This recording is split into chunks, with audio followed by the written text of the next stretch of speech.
So it looks like YouTube on Twitter has officially decided to get rid of the dislike count on all videos. It may take some time to update, but this is actually from YouTube's official Twitter, so it means that this is legitimate. They even made a video about it, but the thread is a lot more digestible, and I don't wanna waste you guys some time by playing their whole video, so let's just get right into it. They said to reduce targeted dislike attacks and their impact on creators, especially on smaller creators. You will no longer see a public dislike count on YouTube starting today. But the dislike button is staying. This comes after lots of researching, testing and consideration. And as you may expect, all hell broke loose.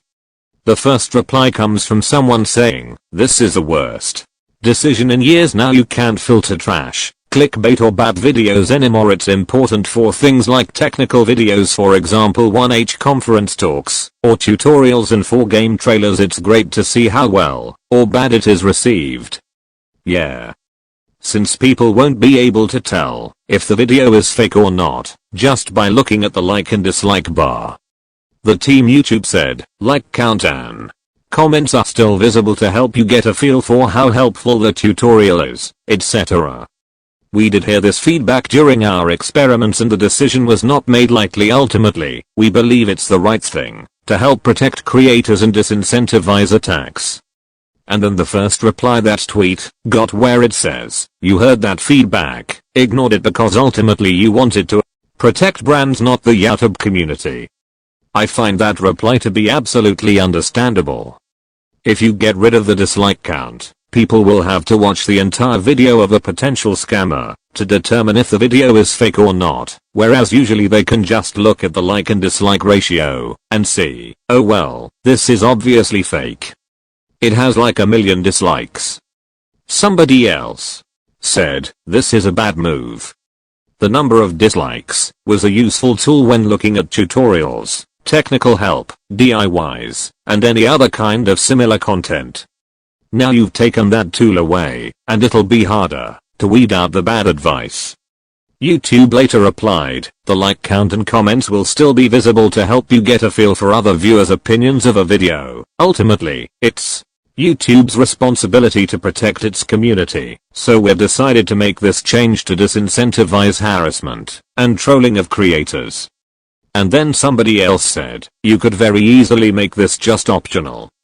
In fact, there already is an option, but it turns off both likes and dislikes. Making this universal is a bit stupid.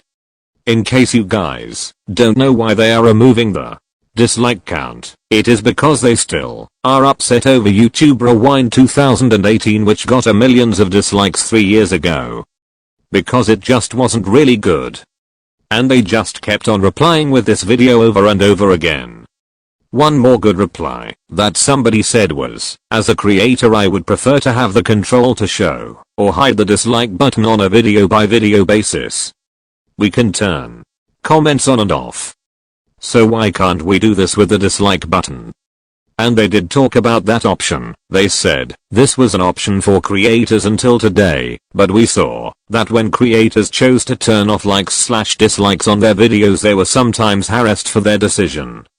It's YouTube's responsibility to protect our creators, so we decided to make this change across all videos."